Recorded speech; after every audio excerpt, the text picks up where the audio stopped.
Ouais. Non, vas-y, on t'écoute. Bien, bonsoir à tous, bienvenue pour cette deuxième conférence Écohabitant qui a été organisée par Amael et moi-même en compagnie de l'association Cogerec qui est active en Guinée. On a le plaisir de recevoir Monsieur Korka Boiro. Je vais dire quelques petits mots sur l'association Écohabitant pour que ceux qui ne nous connaissent pas encore puissent comprendre un petit peu mieux qui nous sommes. On est une toute jeune association qui s'est montée il y a à peine un an, qui a pour objectif d'enrichir la définition actuelle que nous avons de l'écologie. On est issu du master de l'IEDES à la Sorbonne, et en fait, en réfléchissant à ce thème-là, il y a un an maintenant, on s'est rendu compte que cette définition qu'on avait de l'écologie actuellement était très occidentalisée, qui était associée à des modes de vie également très occidentaux, qu'on connaît tous, hein, trier, recycler ses déchets, manger bio et local, consommer équitablement. Donc, autant de pratiques et d'efforts qui sont à la fois très individuels et qui correspondent à un mode de vie relativement occidental. Donc, ce n'est pas du tout quelque chose qu'on remet en cause, mais nous, ce qu'on va chercher chez Ecohabiton, c'est vraiment de redéfinir l'écologie en prenant en compte d'autres visions, d'autres pratiques qui appartiendraient à d'autres peuples.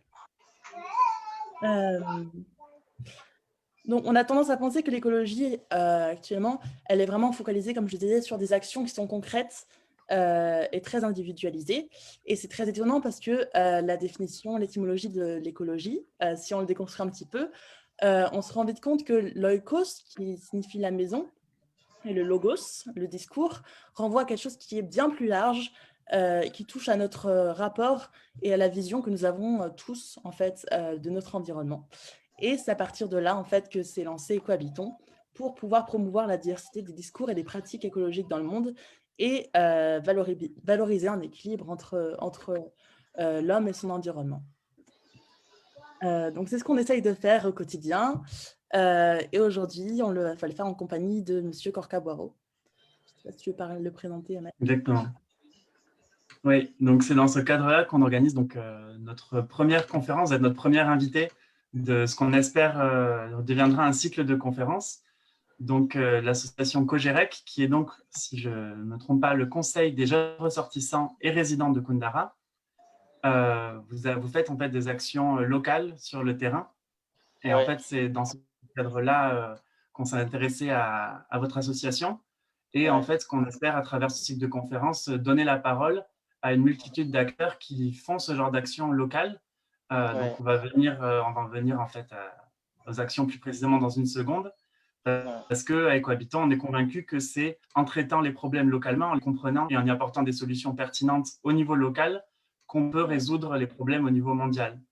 Et Ouais. alors, on voudrait commencer un peu sur cette question-là. En fait, est-ce que vous pourriez nous présenter Cogerec et nous en dire un petit peu plus? Ok, merci beaucoup de l'invitation de cette conférence de partage. Je suis Korka Boiro, président du Conseil des jeunes ressortissants et résidents de Koundara, comme vous venez de le dire. Nous sommes une association de jeunes de la localité Koundara qui est au nord-ouest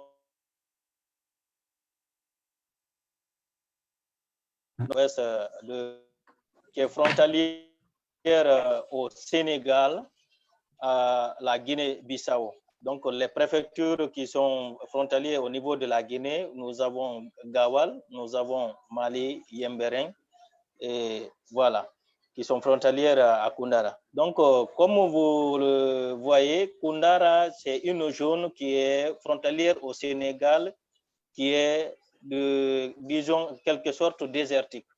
Donc, cet état de fait que la localité de Koundara, surtout cette période actuelle, il y a une forte chaleur. Donc, cette chaleur, chaque année, elle ne fait qu'augmenter. Donc, nous, jeunes ressortissants de la localité, on s'est dit, nous ne devons pas croiser les bras voyant cet état de fait. Nous avons grandi la localité en subissant cette chaleur. Donc, essayons de nous lever dès maintenant là pour pouvoir barrer, arrêter, comment je vais dire, pouvoir se battre pour que cette chaleur ne puisse pas augmenter encore davantage, pour que vraiment nos enfants puissent avoir un environnement où ils peuvent réellement vivre dans les meilleures conditions. Vous n'êtes pas sans savoir que cette chaleur-là, il y a des années, ça occasionne la méningite qui frappe beaucoup d'enfants, et ça occasionne aussi la mort des animaux domestiques de la localité. Donc, ça va occasionner ça va occasionner, comment je vais dire ça, la pauvreté en général. Donc, c'est cet état de fait-là qui nous a poussé de se réunir vraiment, de se lever et se donner les mains pour pouvoir vraiment faire chaque année ce combat-là pendant la saison pleine et organiser des séances massives de reboisement. Et alors, comment est-ce que tout a commencé? Ça a été quoi le déclic et ça a été quoi votre première action? Voilà, la première action a été l'idée est sortie d'organiser le préfectoral du reboisement organisé à Koundara. Donc, on s'est dit, créons une semaine préfectorale du reboisement. Donc, chaque année, cette semaine, c'est le début du mois, on a mobilisé les ressortissants qui sont à Conakry, les ressortissants qui sont dans d'autres localités du monde, en France, aux États-Unis, d'apporter des fonds qui vont nous permettre d'aller réaliser cette activité-là. Donc, cette année, l'année dernière, 2020, nous étions à la 3e édition. Donc, c'est en 2018 qu'on a réalisé la première édition et ça a été vraiment, l'engouement était là parce que les ressortissants savent réellement les réalités que nous vivons. D'accord. Et alors, les actions que vous les réalisez, donc si je comprends bien, Koundara, c'est à la fois le nom de la région et du chef-lieu de la ville. Et donc, ces activités, vous les réalisez où exactement? Nous réalisons ces activités au centre-ville et les 6 sous-préfectures que compose la préfecture en question. Donc, nous ne focalisons pas uniquement au centre-ville, comme nous savons que les réalités sont dans toute la localité. Donc, nous avons fait un genre de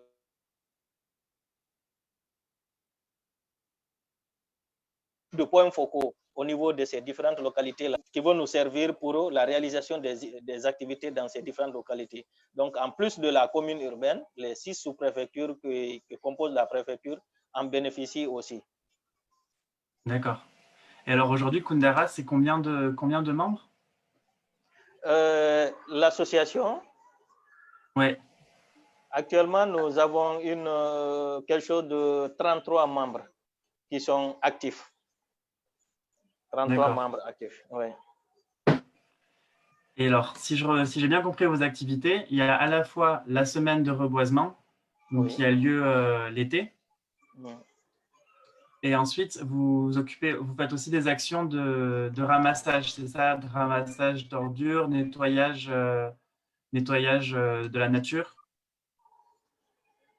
Revenez sur la question. J'ai essayé de revenir un peu sur les différentes activités que vous avez. Oui. Et donc, si je comprends bien, c'est à la fois des activités de reboisement et aussi des activités par rapport aux déchets, au ramassage de déchets, à l'assainissement. Oui. Est-ce que vous pouvez revenir un petit peu sur ces activités? OK. Par rapport à ces activités, nous avons ça dans le programme. Le côté nettoyage, on n'a pas proprement commencé dans ce domaine. Mais comme nous savons que la nature de l'humain, c'est de créer beaucoup de déchets. Et si nous ne nous organisons pas pour pouvoir très bien gérer ces déchets, les conséquences, nous en subirons, ça va nous causer d'autres problèmes. Pour ne pas en arriver là, donc l'idée est là d'essayer de travailler, de monter des petits projets pour pouvoir permettre de gérer les déchets et les ordures de la localité. D'accord, merci. Et alors, j'ai encore une question, c'est comment est-ce que vos actions elles sont perçues par les personnes quand vous replantez des arbres? Quel est l'accueil en fait que vous fait, je sais pas, les personnes de Koundara? OK. En majorité, on peut vraiment se réjouir parce que les appréciations sont là, les encouragements sont là et les appuis aussi sont là. Mais il n'est pas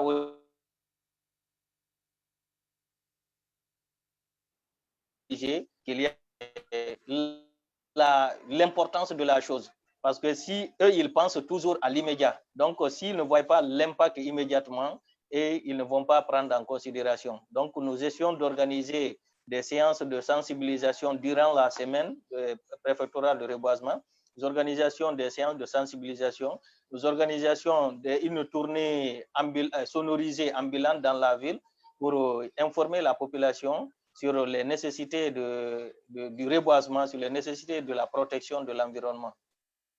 D'accord, très bien. Je vais juste rebondir là-dessus. C'est vrai qu'on sait aujourd'hui que les forêts en Guinée sont vraiment touchées par la coupe abusive, par le trafic. C'est l'État qui est un petit peu en charge de protéger ces forêts-là. Je voulais savoir si vous aviez un certain soutien vis-à-vis de l'État ou du moins des collectivités territoriales vis-à-vis de votre action. Voilà, effectivement, de ce côté-là aussi, on a eu, lors de la première édition, aller vers les autorités locales des eaux et forêts, monsieur le préfet, monsieur le maire, échanger avec eux. Ils ont compris réellement le combat que nous voulons mener et ils nous ont apporté les soutiens nécessaires dans ce sens-là. Parce que, laissez-moi vous dire que Koundara a un parc qui est vers la frontière côté Sénégal, appelé le parc Nyokolo Badiar. Mais les réalités de ce parc, il y a 10 ans de cela et maintenant, là, les réalités sont nettement différentes. Donc, ils ont vu cet état de fait. Donc, comme ils ont vu des jeunes de ressortissants qui sont en train de se battre pour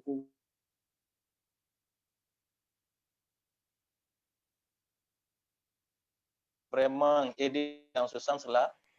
Et tout récemment aussi, on a eu à formuler la demande de partenariat avec le ministère de l'Environnement, ils nous ont accordé ce partenariat-là pour qu'on puisse travailler ensemble et que quand les activités environnementales sont dans la localité, quand les activités environnementales sont organisées à la localité à travers le ministère, là, nous serons une ONG de référence et de partenaires pour pouvoir réaliser les activités sur le terrain.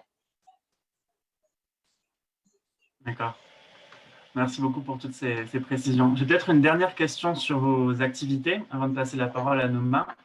Oui. C'est au niveau donc des actions est-ce que vous avez des actions aussi en termes de plaidoyer? Des actions oui, de conscientisation, de sensibilisation? Oui, effectivement. Comme je le disais tout à l'heure, lors de la semaine, nous organisons une tournée sonorisée ambulante où notre secrétaire Mohamed est le responsable de cette communication.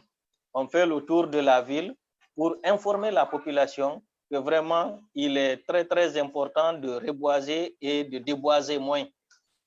Et s'il faut déboiser, il faut que ce soit un déboisement nécessaire. Et en contrepartie, il faut compenser le déboisement.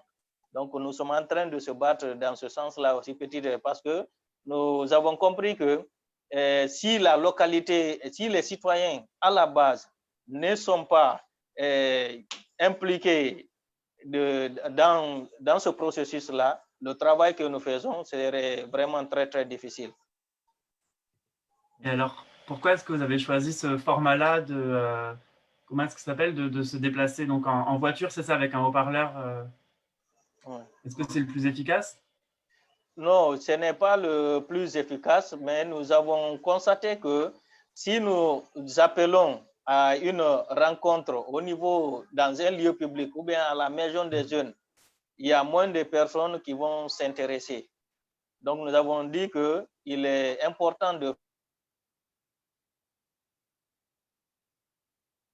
tour de la ville, sont dans leur maison, mais avec la sonorisation, ils vont écouter le message que nous voulons faire passer. Donc, dans chaque quartier, nous cherchons à avoir des répondants. Ce sont ces répondants maintenant que nous essayons de convoquer en réunion et échanger avec eux pour que eux aussi, ils puissent essayer de répercuter, pour que eux aussi, ils puissent répercuter le message au niveau de leur quartier ou secteur. Voilà. Merci beaucoup. C'est très intéressant de voir comment est-ce que, à l'échelle de la ville, vous arrivez en fait à conscientiser des personnes qui seraient peut-être pas très intéressées de base par vos actions, et puis aussi à vous organiser pour que vos messages soient passés dans chaque quartier avec des référents. Vraiment une organisation intéressante. Nouma, du coup, je vais te passer la parole. Donc, elle va vous poser quelques questions sur Kundara. Mais moi, j'avais une question, parce que c'est vrai que vos actions traitent surtout des effets en fait, du problème de la déforestation. Moi, mes questions portent plutôt sur la cause d'une telle déforestation et de ces coupes abusives. Qu'est-ce qui les engendre et qui sont les acteurs, si vous les connaissez? Ok. Par rapport à cette question-là, le phénomène est large. Dans un premier temps, on peut accuser l'urbanisation rapide. L'urbanisation rapide occasionne la coupe abusive de bois parce que il y aura plus la population augmente, plus la nécessité en meubles, en bois, pour le charbon de bois, pour la cuisson, ainsi de suite, le besoin augmente.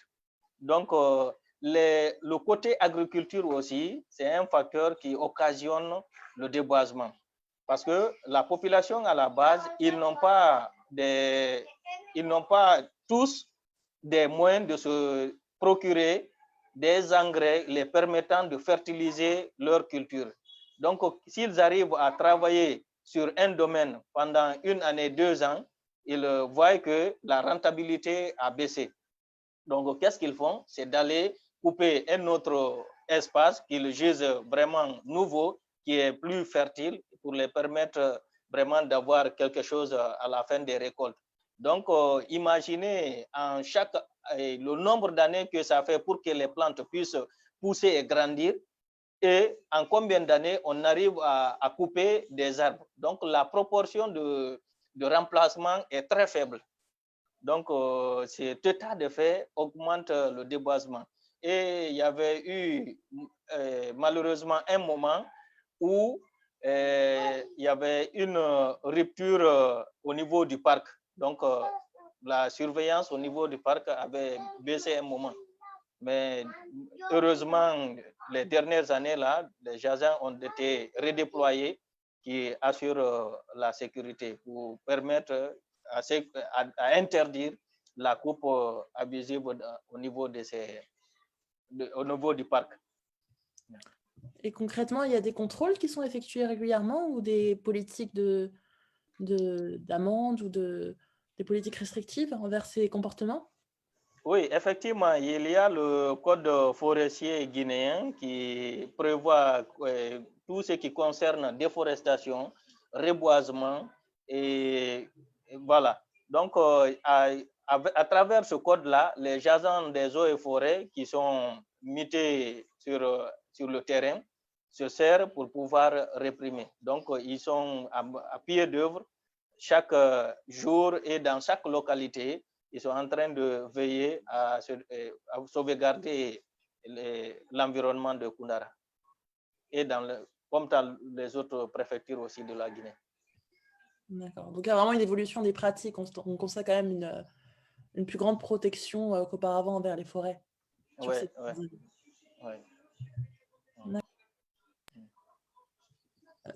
Amel, il me semble que tu avais une vidéo à projeter. Alors, je ne suis pas sûre que la connexion nous le permette. On peut tenter. Oui, donc pour vous donner un peu à voir, tous ceux qui nous écoutent, à quoi ça ressemble Kundara, on a repris une vidéo de Cogerec, en fait, qui est hyper intéressante puisqu'elle explique un peu la topographie et puis les différents éléments de la ville, de la région. Donc, on va essayer de partager ça avec vous. Alors, je lance, j'espère que tout le monde verra.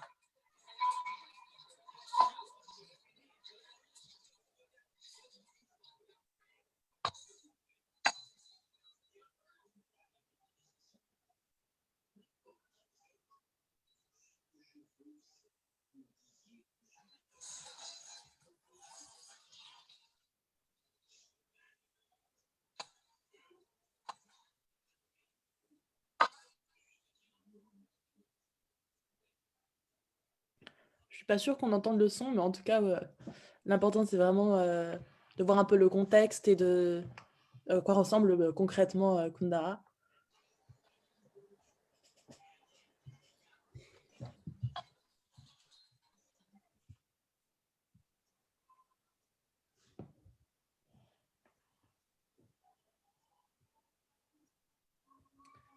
Et il y a le lien aussi de la vidéo qui vous sera communiqué sur le live pour ceux qui souhaitent la revoir par ailleurs.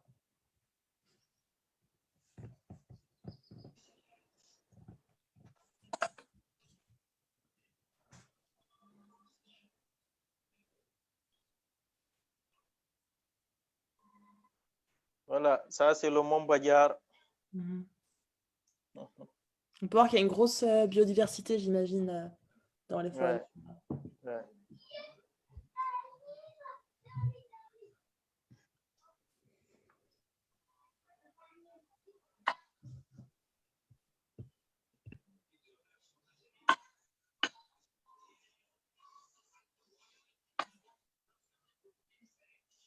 Voici l'équipe, j'imagine. Ouais. C'est l'équipe qui a procédé au reboisement à Kundara, la première édition en 2018. Ah oui, c'était la toute première, le début de Cogerec alors.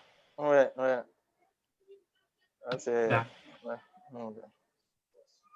Et ce que j'ai adoré dans cette vidéo, c'est que ça laisse voir en fait la diversité des paysages de Kundara. Il y a toutes sortes de natures, toutes sortes de reliefs, et puis aussi la diversité des cultures.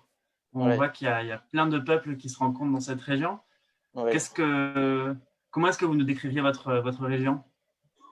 Bon, en quelque sorte, naturellement, Kundara, c'est une zone très hospitalière. Malgré que pendant l'été, il fait chaud, mais au début, les citoyens des autres horizons qui viennent là-bas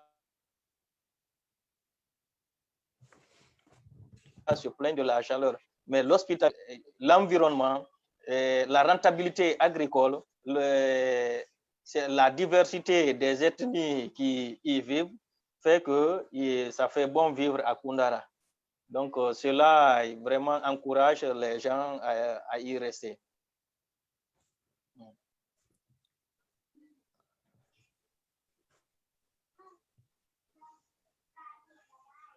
Et alors, Kundara, donc c'est à la fois donc cette ville, mais aussi, il y a aussi une réserve naturelle, c'est ça? Oui, il y a une réserve naturelle là-bas, le parc Nyokolo Badiar. Le parc Nyokolo Badiar. D'accord, avec les mêmes problèmes donc de déforestation dans ce parc? Oui, au moment où il y avait une relâche des agents, la population partait dans cette forêt-là pour effectuer la coupe des gros arbres pour venir revendre pour les meubles et toitures et voilà. Donc, depuis maintenant le retour des agents, cet état de fait a été vraiment bloqué pour le moment. D'accord. Merci pour ces précisions. Puis ça donne envie de venir voir de nous-mêmes. Il n'y a pas de problème. Vous serez les bienvenus. C'est vrai? Ah bon, on en reparle après la conférence alors. D'accord, ok.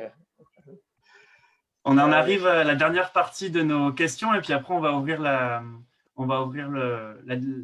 discussion avec les personnes qui nous écoutent. Et donc je vais vous poser une question, c'est quoi pour vous l'écologie? Qu'est-ce que c'est votre définition de l'écologie? Bon, personnellement, je dirais que l'écologie, c'est l'étude de l'écosystème. Donc, parlant de l'écosystème, c'est tout ce qui constitue notre environnement. Ouais. D'accord. Ouais. Super. Et alors, dans ce qu'on entend de vos actions, c'est des actions qui sont très localisées, c'est-à-dire que c'est autour de votre ville, autour de votre région. Pourquoi est-ce que pour vous, c'est important d'agir à ce niveau-là et pas à un autre niveau où vous auriez pu travailler au niveau national ou il y en a qui essaient de faire ça au niveau mondial. Pourquoi est-ce que c'est important de travailler à l'échelle locale pour vous? Bon, c'est là, c'est surtout au niveau de deux volets. Le premier volet, c'est de pouvoir donner un aperçu à tous les ressortissants des différentes localités de la République de Guinée pour les dire que le bien-être des personnes vivant dans nos localités, si nous nous levons, nous nous entraidons, nous pouvons vraiment les accorder un meilleur bien-être. Donc, c'est le premier, d'abord, message que nous lançons, c'est là. Imaginez si Koundara a des ressortissants dynamiques qui œuvrent pour le bien-être de la localité. Mali Mbereng, Labé, Mamou, Zérekore, Kanka, ainsi de suite. Là, c'est un tout, c'est la Guinée qui va se développer, c'est l'environnement de la Guinée qui sera protégé dans son ensemble. La deuxième des choses, nous venons de naître à peine 4 ans maximum. Donc, nous essayons de commencer à la base et là, essayer de développer. Nous avons l'agrément préfectoral. Donc, nous avons maintenant engagé pour obtenir l'agrément national. Cela, après l'obtention de l'agrément national, ça, là, en ce moment, ça nous permettra de pouvoir monter des projets pour n'importe quelle localité de la Guinée. Et si on arrive à de bénéficier d'un financement et pouvoir réaliser. Donc, nous ne nous fixons pas comme objectif seulement pour Koundara, nous voulons agir dans toute la Guinée. Mais dans un premier temps, nous voulons commencer à la base et remonter au fur et à mesure. Et alors, dans vos actions, donc je viens d'accepter dans la conversation Monsieur Mohamedou, donc le secrétaire de COGEREC. Ouais. Donc, en attendant que l'audio s'allume, une petite question, mais à niveau national, qu'est-ce que vous voudriez faire en fait? Est-ce que l'idée serait de reproduire ces actions dans d'autres régions ou d'avoir des actions complémentaires? Il y aura la reproduction de ces mêmes actions dans les localités parce que le phénomène presque est national, voire mondial. En Afrique, il y a beaucoup de déforestation par rapport au reboisement. Donc, d'essayer de reproduire le phénomène, de conscientiser la population sur les conséquences de cette déforestation. Voilà. Et là, maintenant, s'ajoutera d'autres actions, toujours dans nos objectifs pour pouvoir aider la population. Très bien. Alors, Monsieur Mohamedou, est-ce que vous nous entendez? Non, peut-être pas. Bon, en attendant qu'ils nous rejoignent, donc Maëna qui s'occupe de faire le lien entre le live Facebook et puis notre conférence. Est-ce que tu aurais des questions à nous faire remonter pour Monsieur Boireau et puis Monsieur Mohamed? Alors, j'ai une question. On voudrait savoir, du coup, une personne voudrait savoir quels sont les partenariats que vous avez établis jusqu'à présent, peut-être avec d'autres associations.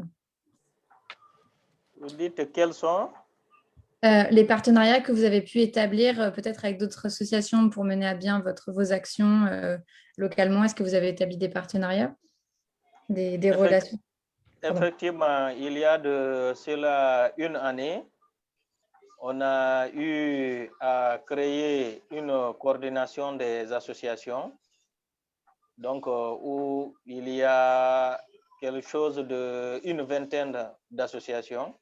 Donc, nous avons signé un partenariat avec ces associations-là de pouvoir se donner les mains et essayer d'établir des plans d'action.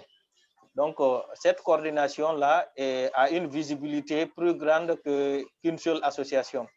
Donc, si une association arrive à monter un projet et que ce projet-là, en Assemblée générale de la coordination, a pu être validé, maintenant, c'est toute la coordination de ces différentes associations qui va se lever pour se battre pour que ce projet-là puisse être réalisé.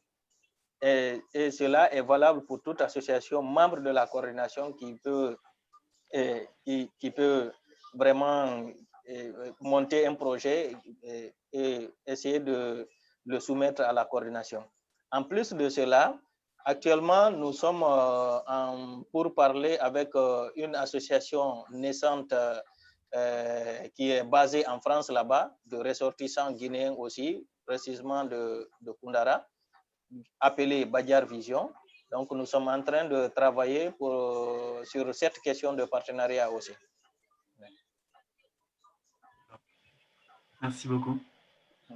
Maïna, est-ce qu'il y a une autre question dans le chat?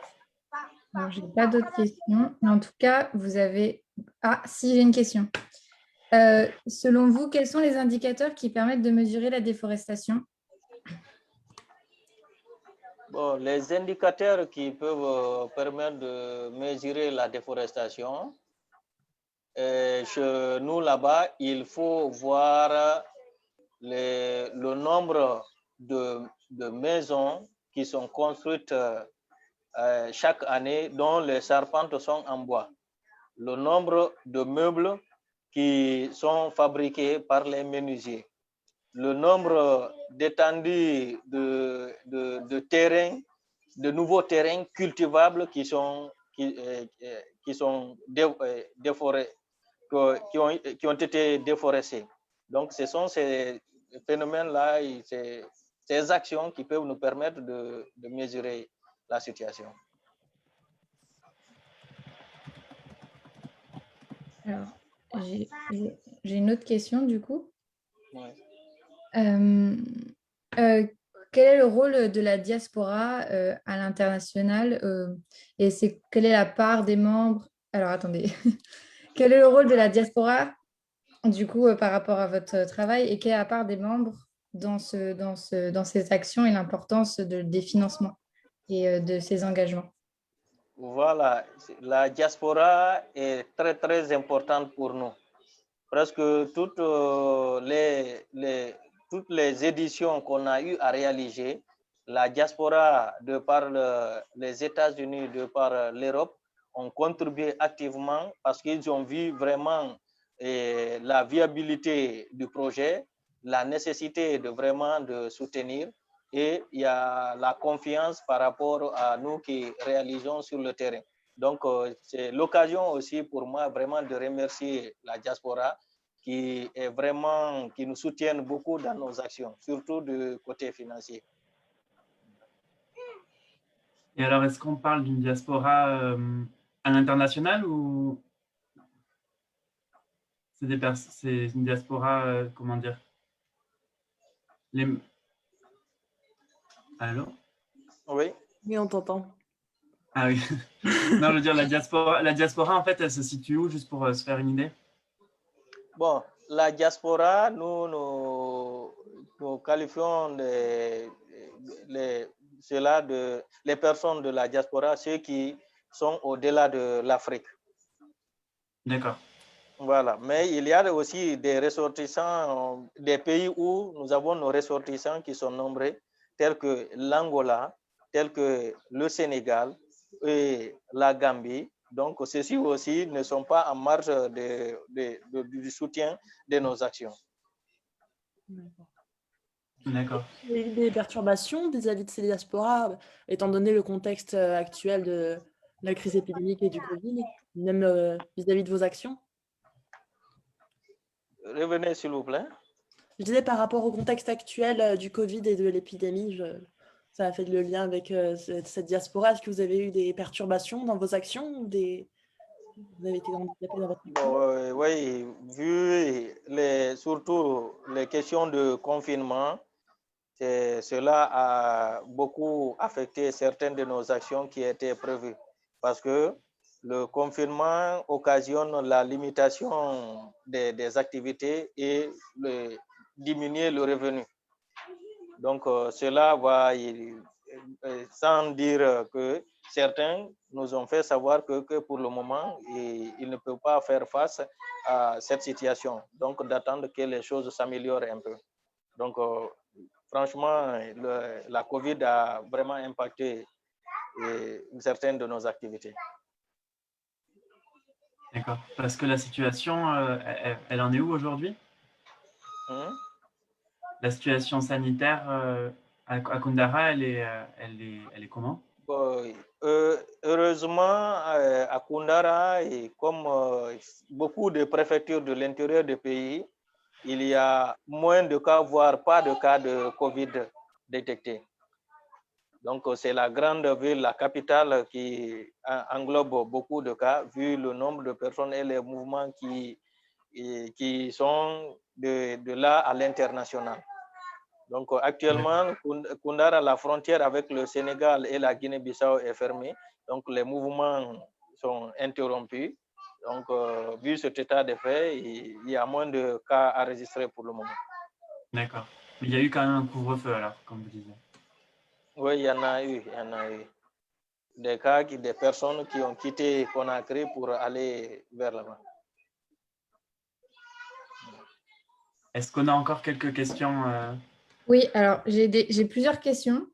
J'ai une question alors une personne qui demande quelles sont les mesures prises pour les années à venir. Donc j'imagine qu'ils vont être prises par votre association. C'est pas précisé, mais je pense que c'est ça. Donc les actions, j'imagine que vous allez. Vos futurs projets pour Cogerec.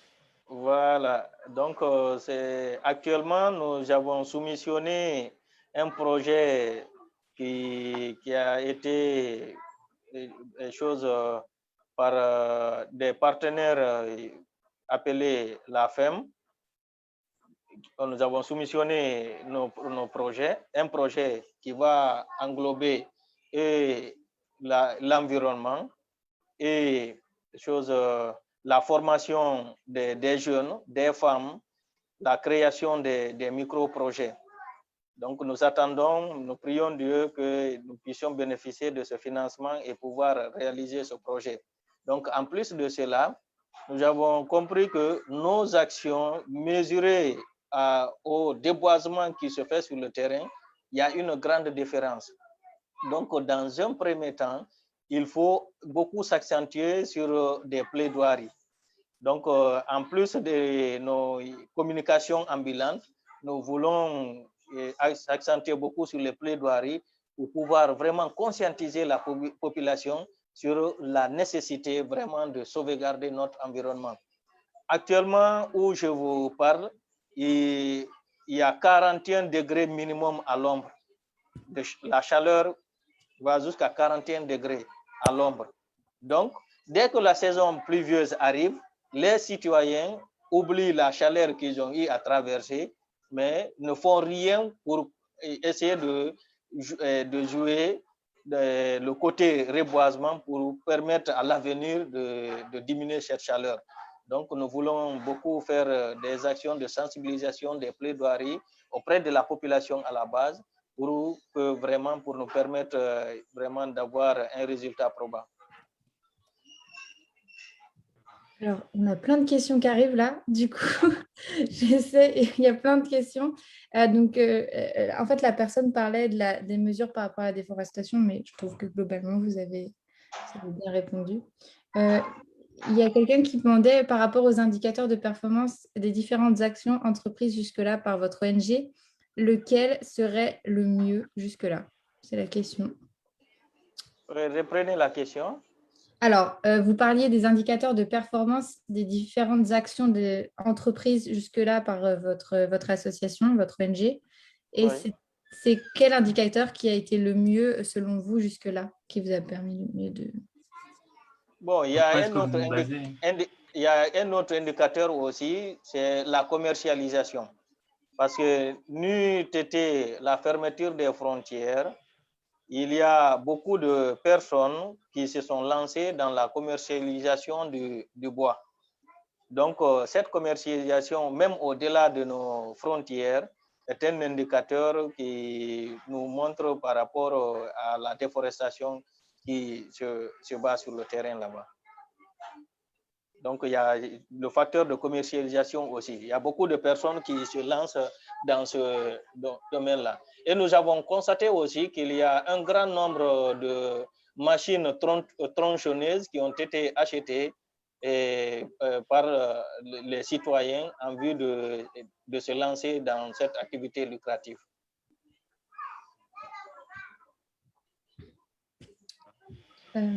Du coup, je continue peut-être avec les questions. Alors, j'ai une Oui, on question. t'écoute.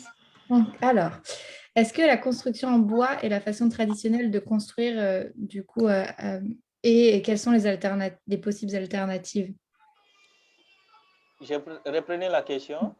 Est-ce que la construction en bois est la façon traditionnelle de construire? Et du coup, quelles sont les alternatives possibles si c'est le cas? Voilà, et il y a un modèle de construction actuellement qui se passe à Kundara, que j'appelle, je ne sais pas si c'est la pente chinoise, qui consomme énormément de bois. Donc, à mon avis, l'utilisation des barres de fer peut être une alternative pour diminuer l'utilisation des bois au niveau des toitures. Donc, la population ne fait qu'augmenter, les constructions ne font que se multiplier. Il n'est pas mauvais de construire, mais si la construction va occasionner une grande consommation de bois, forcément, ça va se répercuter sur la forêt. Donc, c'est là-bas où ils peuvent en trouver et ils vont utiliser par tous les moyens pour en trouver. Donc, là, c'est l'État qui va essayer de mettre des nouvelles normes qui vont contraindre ou bien diminuer l'utilisation. Je pense que si cela est imposé, ça peut vraiment limiter les choses. D'accord. Alors, j'ai une autre question. Ah oui, alors attendez, il y a plusieurs. Voilà. Est-ce que vos actions toucheront la revalorisation des sites touristiques qui sont en nombre important? Effectivement, nous avons un grand projet de reboisement qui s'étend en 20 ans.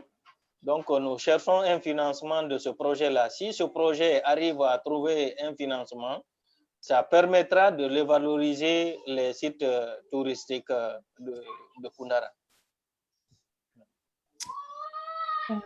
Alors, une autre question. Alors, une personne qui disait que le reboisement ne suffisait pas et il voulait savoir quelles étaient les alternatives économiques pour rediriger les personnes qui font de cet acte une source de revenus.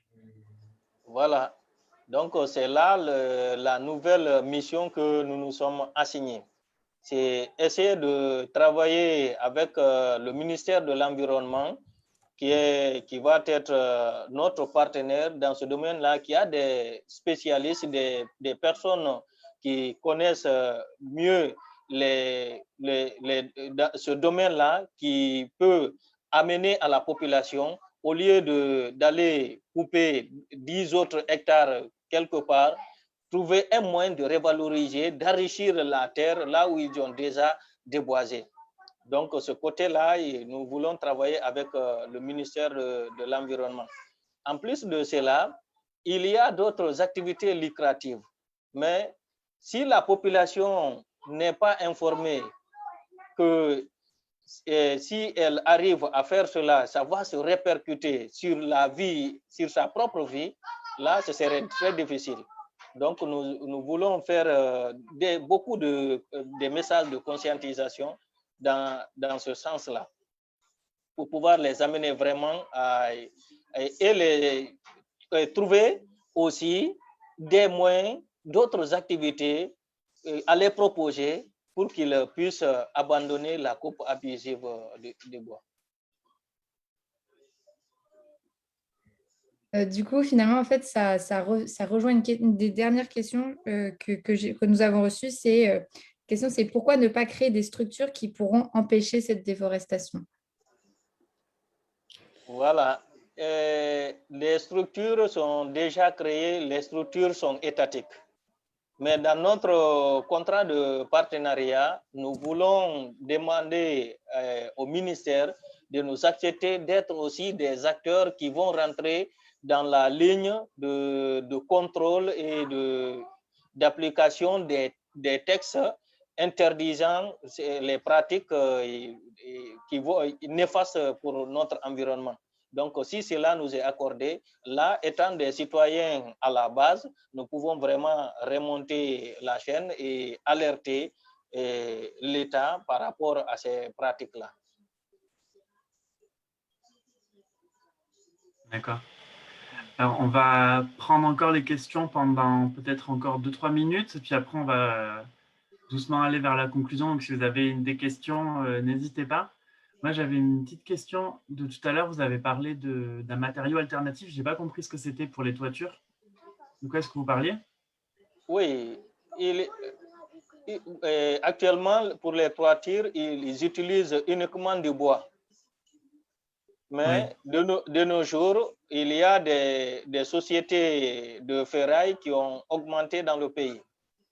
Donc, si l'État arrive à faire une politique de diminution du coût de la ferraille pour les toitures, je pense bien les barres de fer peuvent servir de toiture au lieu du bois. Donc, c'est cette alternative-là que je voulais en parler. D'accord. Donc, en fait, pour empêcher la déforestation, ce serait de varier en fait les matériaux de construction De et construction, oui. de trouver des méthodes en fait, Voilà, qui ne bois. sont pas forcément des bois. Ouais. Je vois une autre question dans le chat qui était quels sont vos objectifs de reboisement pour cette année? Bon, pour cette année, nous sommes en train de travailler sur le projet en question. Donc, nous nous sommes fixés un plan d'action pour l'année, dont figure toujours la semaine préfectorale du reboisement. Donc, avant le mois de juin, nous finalisons le projet, nous on va budgétiser tout et quantifier et le choix des localités, tout et tout. Et là, maintenant, au mois de juin, on lance la campagne pour les fonds. Donc, avant la fin du mois de juillet, et si on arrive à réussir à obtenir ce qu'on a prévu, là, en fin juillet, nous partons effectuer cette semaine préfectorale de reboisement. Donc, actuellement, nous sommes en train de travailler sur le projet de cette année. Alors, Maëna, est-ce qu'il y avait d'autres dernières questions dans le chat? C'était la dernière question, mais je pense que c'est une bonne conclusion. Donc, on peut s'arrêter là. Super. Nouma, est-ce que tu veux faire un Oui, petit mot de la fin sur notre discussion? je pense qu'au nom d'Equabitons, on est très heureux de vous avoir reçu ce soir. On a beaucoup appris. C'est très intéressant de pouvoir mettre en lumière ces initiatives qui sont très concrètes, qui se passent aujourd'hui en Guinée. C'est quelque chose qui est précis, mais qui concerne énormément de territoires. Et c'est très intéressant de voir comment localement on peut lutter contre ces enjeux de déforestation. Je vois des questions à côté, donc je ne sais pas si Amel, tu veux rajouter quelque chose? Encore, il y a encore des questions. Est-ce que vous avez encore 5 minutes pour répondre à 2-3 dernières questions? Ça passe. 4 minutes. Ouais. Ah, il n'y a plus beaucoup de temps. Il reste, alors là, il y a plein de gens qui posent des questions de dernière minute. Dernière question, et puis après, il faudra les poser directement. On vous donnera les coordonnées de Cogerac, et puis vous pourrez les contacter pour plus de renseignements. Maëna, tu veux nous dire une dernière question? Alors, la dernière question, c'est quelles sont les actions que vous avez prévues pour le recyclage des déchets plastiques dans la... Est-ce que c'est... Je ne sais pas trop si c'est en rapport. Dans la commune urbaine de Koundara. Est-ce que vous avez prévu des actions pour le recyclage des déchets plastiques? Oui, la question de déchets, c'est un projet qui est un peu à moins terme pour le Cogerec. Donc, comme elle n'a que 3 à 4 années de vie pour le moment, donc nous voulons aller pas à pas en fonction des nécessités de la localité. Cela fait partie de nos objectifs. Donc, dans le futur, nous sommes en train de travailler avec un ami qui se trouve en France sur cette question de déchets. Donc, le travail a commencé et nous espérons évoluer jusqu'à l'aboutissement et l'implantation d'une organisation pouvant gérer les déchets de la localité. Merci beaucoup. Moi, j'ai un dernier commentaire peut-être pour conclure. c'est que ce que j'ai trouvé très intéressant avec Cogerec, c'est que tous les ans, vous avez cette semaine de reboisement en fait, qui mobilise, j'ai l'impression, beaucoup de vos membres et qui essaie vraiment d'avoir cet impact année après année. À Ecohabitants, nous, on est une toute jeune association. On a été créé officiellement il y a 2 mois. Et donc, je voulais savoir si vous aviez un petit conseil donc, pour Nouma, qui est notre présidente, donc, qui a votre fonction chez nous. Et puis pour nous tous, en fait, comment est-ce que vous gardez au fil des années votre engagement, votre passion pour ces questions de déforestation et d'environnement? Comment est-ce que vous auriez un petit conseil pour nous? Ok, merci beaucoup. Par rapport à cette question, les réalités de chez nous ici, au début de chaque structure, par exemple, le Cogerec, il y avait plus d'une 50aine de membres. Donc, actuellement, on n'en a qu'une trentaine. Et dans cette trentaine-là aussi, ceux qui sont réellement actifs n'est qu'une dizaine. Donc, le message que nous partageons, nous qui nous engageons à aider la localité, ne regardons pas l'effort fourni par autrui, ne regardons pas l'effort que autrui ne fournit pas. Regardons notre localité qui est Koundara, qui a besoin de nous. Nous sommes au fils de cette localité, donc faisons tout pour y arriver. Si nous nous fixons des objectifs, faisons tout pour les réaliser à hauteur de nos moyens. Et par rapport à votre association Ecohabitants, donc c'est pour vous dire que si vous êtes vraiment, comment je vais dire, vous avez la vision, faites tout possible, quel que soit le